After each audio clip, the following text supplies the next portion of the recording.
இப்போ எனக்கு என்னன்னா, இப்போ திவ்யாவுக்கு நீடிக்கணும்னு கொடுக்குறீங்க, இவங்களுக்கு தூண்டின்னு கொடுக்குறீங்க. அன்னைக்கு நைட்ல இருந்து தான் உங்ககிட்ட வந்து சாண்ட்ரா பேசுறத தவிர்க்கிறாங்க. அதாவது மார்னிங் சரியா பேசுறது இல்ல.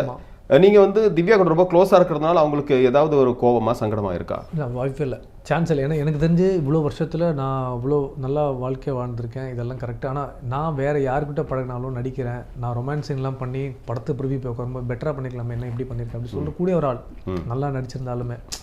ஸோ என்னை பற்றி உங்களுக்கு நல்லா தெரியும். ஆனால் இதே இல்லை ஒரு என்னன்னா, அது படம்ன்றது தெரியும் கிளியரா. அது படம் ஷார்ட் காட், இது கண்ணுக்கு நேரம் நடக்கும்போது அதுதான் வரேன்.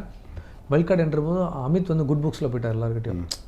எங்கிட்டே சாண்ட்ராவும் நானும் பேசும்போது ஏதோ ஒரு டீமாக பிரிஞ்சிட்டோம்ல, இந்த துண்டிக்கப்பட்டது வந்துச்சு, அந்த டாஸ்க் சுபிஷா போய் உட்காந்தா அது ஒரு பிரச்சனை ஆச்சு.